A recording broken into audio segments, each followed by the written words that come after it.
Assalamualaikum warahmatullahi wabarakatuh. Perkenalkan, nama saya Eliana Putri Amanda dari Prodi Manajemen Fakultas Ekonomi dan Bisnis Universitas Kuningan dengan nomor induk mahasiswa 20210510283. Di sini saya akan menjelaskan tentang tugas cara merakit komputer. Yang pertama yaitu ada hal-hal yang dibutuhkan untuk merakit komputer atau PC. Yang pertama ada unit pemrosesan pusat, kedua ada unit pemrosesan grafis, ketiga ada motherboard, keempat ada memori atau RAM, kelima ada penyimpanan, keenam unit catu daya, dan yang terakhir ada sistem pendinginan. Langkah-langkah pemasang CPU yaitu pertama-tama matikan chip dan perhatikan pin-pinnya untuk memastikan bahwa tidak ada yang rusak. Kesemua pin harus tetap mengarah keluar. Letakkan chip dengan menaruh pin satu pada chip dan stok. Setelah memasak chip, buka soket zip, pindahkan tuasnya agak menjauh dari soket dari posisi awal dan didirikan dalam posisi terbuka. Sedikit hambatan saat angkat tuas tersebut adalah hal biasa. Ketika sudah terangkat, saatnya untuk memasukkan prosesor. Lalu, luruskan pin 1 dengan arah yang telah dijelaskan pada langkah kedua. Selanjutnya, masukkan chip prosesor ke dalam soket sehingga keseluruhan pin masuk ke dalam lubang yang sesuai. Dengan soket JIF, apapun pin CPU dapat dengan mudah masuk ke dalam lubang yang tepat pada soket. Umumnya, chip hanya bergerak dalam satu arah. Hindari memaksa memasukkan prosesor ke dalam soket karena akan merusak pin. Periksa untuk memastikan tidak ada celah antara bagian bawah chip atau CPU dengan soket. Bila terdapat celah, maka si prosesor perlu dipasang tulang terakhir untuk mengamankan chip yang terpasang dorongan tuas dengan hati-hati ke bawah hingga posisi menutup. Selanjutnya ada langkah memasang GPU. GPU yaitu unit pemrosesan grafik. Di perangkat Anda membantu menangani pekerjaan yang berkaitan dengan grafik seperti grafik, efek, dan video. Pelajari tentang berbagai tipe GPU dan temukan yang sesuai dengan kebutuhan Anda. Contohnya di sini ada gambar yang melihatkan bahwa ini bagaimana cara untuk memasang GPU, unit pemrosesan grafik. Di situ ada alat, di mana alat tersebut sedang merakit dengan alat yang harusnya bisa atau memasang kembali komputer yang sudah rusak kembali normal, seperti itu. Langkah selanjutnya ada langkah-langkah memasang motherboard. Yang pertama ada buka casing CPU. Yang kedua, masukkan motherboard pada casing yang sesuai dengan tipe mobonya. Ketiga, ada kunci menggunakan baut atau plus. Keempat, ada hubungkan kabel-kabel dengan sesuai port yang sudah disediakan dan tentukan power, reset, audio, dan lain-lain. Di sini ada gambar, kalian bisa lihat sendiri bahwasannya di sini tuh ada cara bagaimana memasang motherboard dari langkah-langkah mulai pemasangan, dari arah yang mana terlebih dahulu harus kita pasangkan, harus searah atau enggaknya, nanti kalian bisa lihat sendiri di sini gambar ini sudah menunjukkan bahwa caranya itu seperti apa. Nanti kita tinggal memahami dan melihat teknis dari pemasangan alat tersebut. Selanjutnya kita beralih ke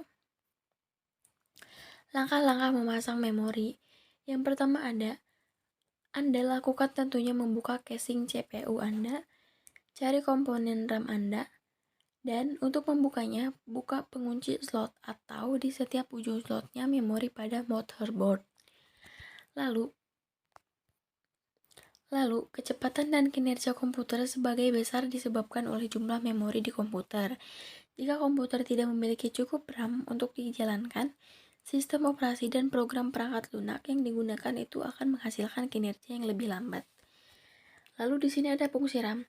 Fungsi RAM yaitu menjelaskan bahwa RAM adalah paling penting. Semakin banyak RAM yang dimiliki komputer, semakin banyak pula informasi dan perangkat lunak yang dapat dimulai dan diproses dengan cepat. Selanjutnya, ada penyimpanan. Yang mana penyimpanan ini menghubungkan satu ujung kabel pada SATA motherboard dan ujung lainnya ke dalam perangkat penyimpanan lain. Contohnya, yang pertama kita harus klik tab file, kedua klik simpan sebagai, ketiga pilih lokasi file seperti OneDrive atau PC ini untuk menyimpan file Anda. Lalu kita klik dalam kotak nama file, masukkan nama baru untuk file kita tersebut. Selanjutnya ada dalam daftar simpan sebagai tip, klik format file yang diinginkan untuk menyimpan. Jadi, dalam langkah terakhir nanti kita klik daftar simpan sebagai tab apa, lalu kita format file yang kita inginkan tuh file seperti apa. Seperti itu. Selanjutnya di sini ada langkah-langkah untuk unit catu daya. Unit catu daya adalah yang pertama, dia mempunyai catu daya yang sesuai dengan komputer. Kedua, kita harus menyiapkan peralatan. Ketiga, buka casing komputer, tempatkan komputer dalam posisi berbaring, setel skala voltase catu daya, carilah tempat yang disediakan untuk catu daya, pasang catu daya, skrup catu daya pada tempatnya, hubungkan catu daya ke papan induk, hubungkan catu daya ke komponen komputer lain, tutup casing dan hubungkan kembali komputer sumber daya. Lalu kita kembali hidupkan komputer yang tadinya mati, kita hidupkan kembali. Selanjutnya, kita ke langkah sistem pendingin.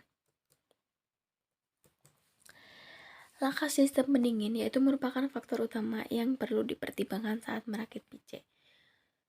Karena ini sudah merupakan pengetahuan umum bagi banyak perakit PC, tetapi pencari tahu mengapa pendinginan merupakan bagian integral dari suatu pembuatan dapat berguna sebagaimana menerapkan prinsip-prinsip ini pada rakitan baru. Yang kedua, ada dasar-dasarnya sederhana, contoh beban kerja yang berukuran besar atau seperti game menyebabkan panas yang dihasilkan perangkat kerja keras. Komponen yang mengalami panas berlebihan dapat mengakibatkan masalah kinerja. Penyetelan yang ideal menjaga semua komponen Anda tetap dingin dan memungkinkan Anda untuk mendapatkan kinerja terbaik pada sistem. Selanjutnya, terima kasih. Mungkin itu yang dapat saya sampaikan, yang dapat saya paparkan. Bagaimana cara merakit komputer dari awal, membuka hingga memasang kembali dan menghidupkan kembali komputer yang telah mati total. Mungkin cukup sekian yang dapat saya sampaikan. Untuk kekurangannya saya mohon maaf. Apabila ada kekurangan atau kritikan saran, saya persilakan untuk mengkritik kesalahan saya di mana, kekurangan saya di mana, karena di sini saya juga masih belajar untuk terus belajar sebagai mahasiswa dan mencari ilmu yang baik, mencari ilmu yang luas. Jadi apabila ada kritik ataupun saran, jangan sungkan, saya persilakan. Dan di sini saya minta maaf apabila banyak kesalahan dari cara perilaku ngomong saya, kekurangan berbicara saya mohon maaf. Ditutup. Bila taufiq wal hidayah. Wassalamualaikum warahmatullahi wabarakatuh.